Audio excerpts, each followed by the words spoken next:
away. Um, so for this video, guys, we're gonna talk about midpoint theorem, right? We're gonna talk about midpoint theorem now. So let's start. Yeah. So you have a triangle, two triangles. In fact, in total, you have three triangles, but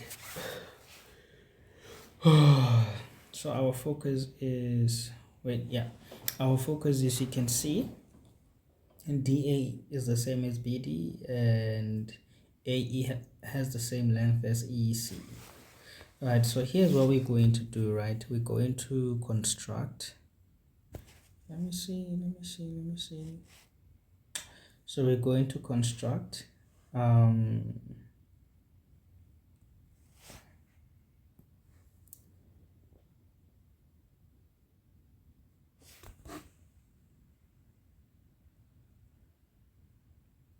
right, so we have constructed something there.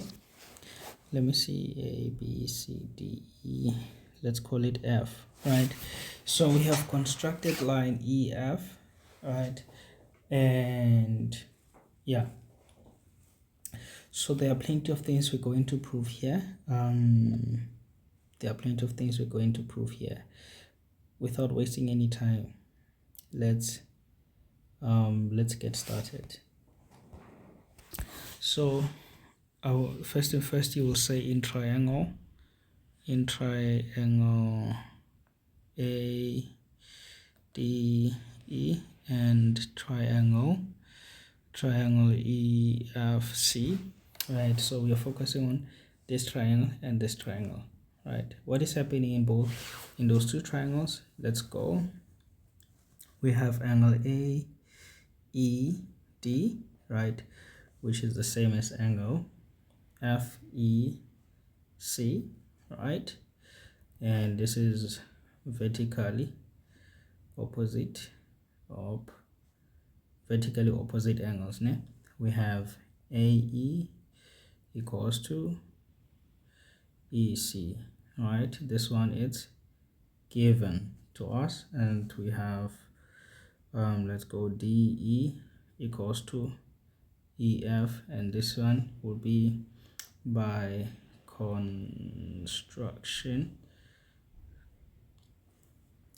Yeah, that is by constructions. So therefore, triangle, this is where you become very careful with the way in which you would name your things. So you can say A E D is congruent to triangle E C F, right? And the reason for that, it will be this is angle, this is side, this is side, so you have side, angle, side, right? So now I want to emphasize this. Now you have AE being equals to EC, AE equals to EC, right? And we have ED or DE, here it is, being equals to wait,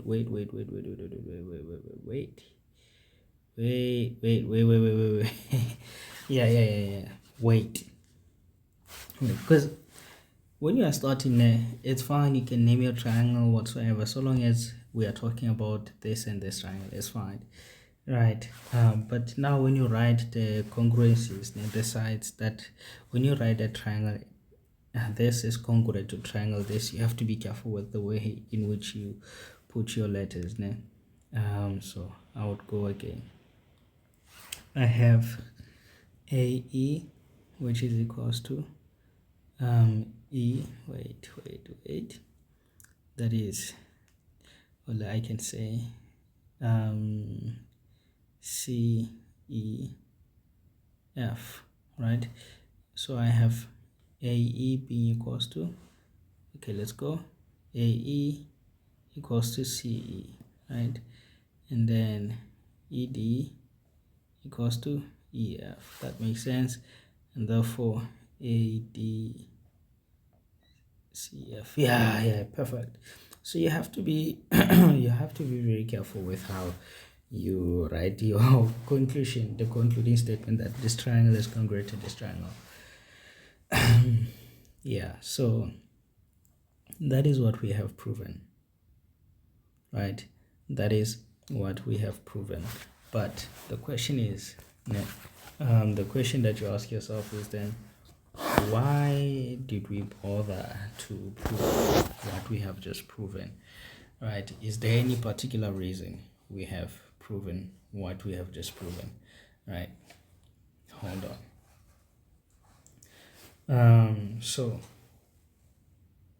yeah, now let's look at let's look at this thing right here.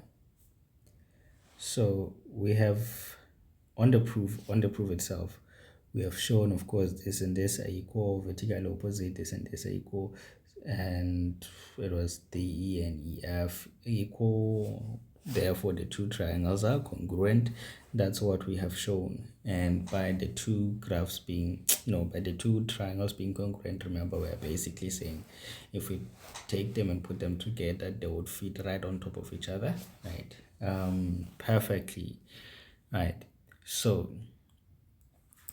what does this say? It tells us that some other sides we didn't know were actually equal. We would realize, oh, the sides are actually equal, right? As well as the angles, right? Right. So now with the angles, let's talk about this angle. I want us to focus on this angle, right? Now, what is going on with angle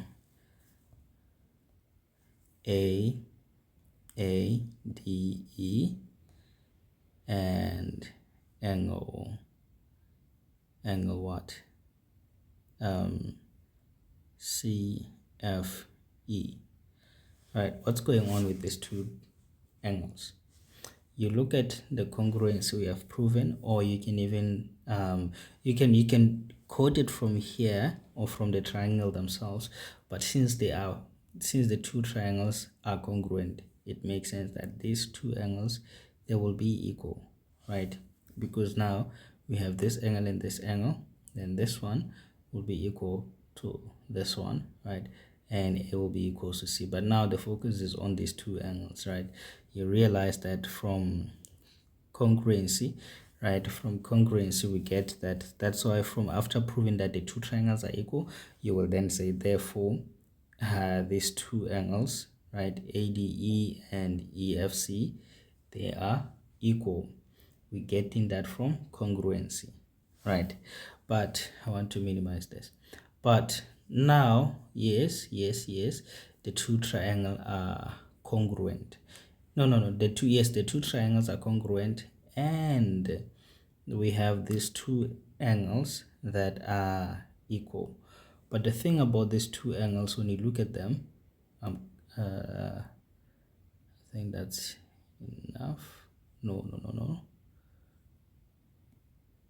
Yes, these two triangles, when you look at them, not triangles, these two angles, this one and this one, when you look at them, they are alternating angles.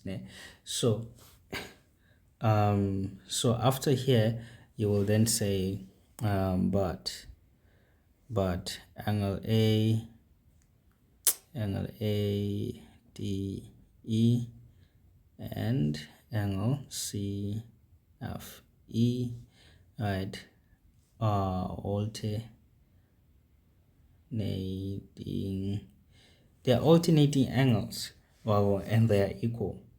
So if you have alternating angles which are equal, it means they are parallel lines. So you would then say therefore, which side? Therefore BD must be parallel to CF, right? So we are basically saying if these two are equal, yes, they are alternating. So if they are equal, that means that CF is parallel to BD, right? So that's what we have shown now. We have shown that a pair of one pair of opposite angles are what? Are equal. Not equal, they are parallel. Right. Yeah. So let's go again. Let's go. Cool. Let's focus here on congruency again. From congruency, we did find out that, let's go here, look at it, AD, CF, right? So from congruency, you get that AD equals to CF. So you're getting that AD equals to CF. You're still with me, ne? So we will just say, you can say from congruency, or you could say AED is congruent. Oh no, triangle AED is congruent to triangle CEF. Right? This is what we're getting. Also, let's look at what is being given. But right, AD equals to BDB, right? So therefore BDB equals to CF. Ne? So now we have shown that not only is BD equals to CF, it is also parallel to CF. Yeah, so then we can conclude to say therefore DF OCB is a parallelogram, ne? It's a parallelogram, right? And the reason we say it's a parallelogram, we have one pair of opposite sides. They are what? They are parallel and they are equal and parallel. Ne? Yeah. So after that, the next thing that we're going to do with we are not yet done. So because one pair of opposite side here we have proven to be parallel, and we also shown that we also did show that BD and CF are equal, right? We can then, let's go back. Let's go back.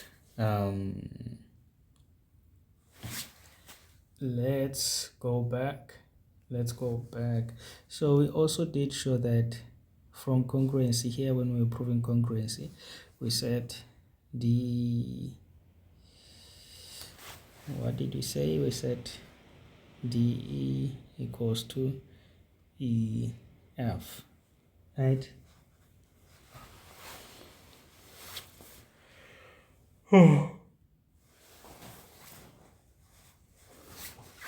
Yeah, we said DE equals to EF. Now, think about why we are mentioning that. Why am I mentioning that DE equals to EF? Right. So, the reason is very simple one. So, we have agreed that we have a parallelogram, right? And by us having a parallelogram, we can also then say that perhaps before mentioning this, let me start by mentioning this first and say the whole length BC equals to DF, right? right? And this we are only getting it from where? From the shape being a parallelogram, to say no. If the opposite one pair of opposite are parallel and they are equal, then we conclude that that other pair will also have to be equal, right? And yeah, and it will not only be equal, but it will also be parallel as well. And B C will be parallel to DF, ne? Yeah. Yeah, it makes sense, ne? It makes sense. For example, I'm just gonna illustrate to you, ne? I have this line here, right? And I have another line of equal length, ne? So these two lines, both of them, they are equal, and both of them, they are parallel. If we draw a line from here to here, that line is going to be equal to the line connecting this part. That's basically what we are saying here, right? We have these two parallel and equal as well. Let me say this for equal, right?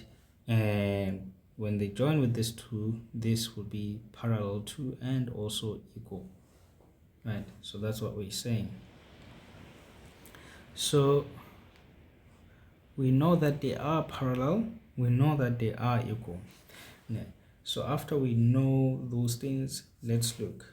We have DE, here it is DE, it is equals to EF, right? But you also know that, DEF, you also know that BC equals to DF, right? So then we continue. We can break DF as DE plus EF, right? And since the two are equal, we could then say that is DE plus DE, right? Because the two are equal, we got it from here, ne? And then now you have 2DE being equals to BC, right? Or alternatively, you can then say DE equals to 1/2 BC, right? Yeah, so now I'm gonna highlight the things we have proved for the midpoint theorem. We have proved that DE, which is the shortest side, this one, right, is gonna be half of BC, or perhaps BC is gonna be twice DE, right? And of course that comes from the fact that oh, I didn't mention this, I should have, right? So you see that BD equals to DA, therefore D is a midpoint, right? AE equals to EC, therefore E is a midpoint of line AC, right? So we have these two midpoints. So basically the theorem, in short, the theorem, it says when you have a triangle and then a construction also cutting the two sides of the triangle, right, into equal sides. So you have, for example, you have D, which is in the middle of BA. You have D in the middle of BA, and you have E in the middle of AC. And then also DE happens to be parallel to BC. Then you can conclude that, right, DE will be half of BC, or BC will be twice DE. Ne? Yeah, let me see if we are missing something. And of course, the parallel sides, we have spoken about them. DE and DBC will be parallel, and DB and FC will be parallel, but FC is not really important because for on the problem or the examples we're gonna do, there won't be any constructions. Probably you will get an example with some, but the construction here was just to help us get to the end of the midpoint theorem, right? Yeah, so I think we can do examples now. We can do examples. Let me pause. Let me cut this video, and then the next video it will be examples for the midpoint theorem.